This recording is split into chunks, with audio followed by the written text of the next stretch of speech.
And it shall be, the man who does not listen to my words, which he speaks in my name, I shall require it of him.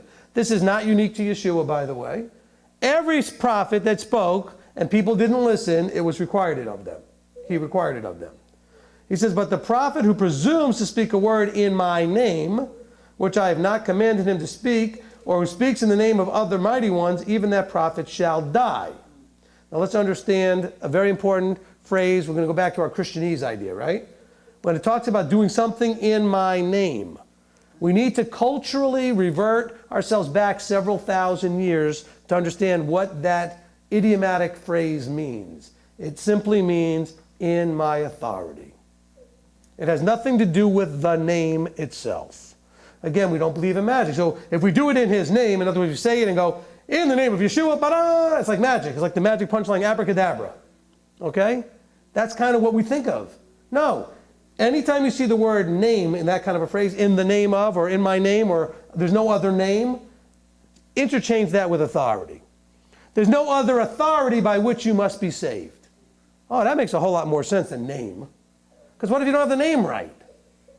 Then there's no other name and you got the wrong name. And by the way, not a one of them out there has the way to pronounce the name exactly right. As a matter of fact, in Revelation it says there's a name on the one coming, which we know is Yeshua, written on his thigh that nobody knows. Well, there you go. Everybody's got it wrong. Essentially. You see what I'm saying? So, but we in our haughtiness and our cockiness think that, hey, well, we know everything. And so, boy, do people beat up other people because, well, you have to say, Yahasha Husha Washa Washa. I don't know where they get all the extra syllables from. You've heard these. Yeah. Well, it's not Yahweh, it's Yahweh. Oh, it's not Yahweh, whatever, it's Yahuwah. Or it's not, listen, say it the best way you're confident, do the best you can, and try to be respectful. Don't overuse the name either. You'll hear me say Creator, Almighty, and all this other stuff. Don't overuse the name. The people only heard it once on Yom Kippur. They didn't get to hear the name every day. Okay? And when the benediction was blessing, the blessing was done, the Aaronic blessing, he said, this is how you shall put the name on the people.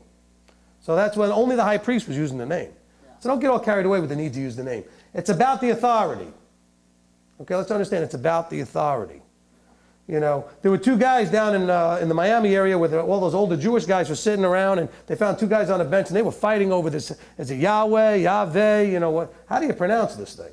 And so one of the guys said, well, only ask them. I mean, they're like 150 years old, and they're sitting on a bench. These Jewish guys probably know something. And they went over and they asked the guy, said, listen, we're having this little argument about the name. You know, is it Yahweh, Yahweh? The guy says, Yahweh. And the guy says, oh, thank you. He says, you're welcome.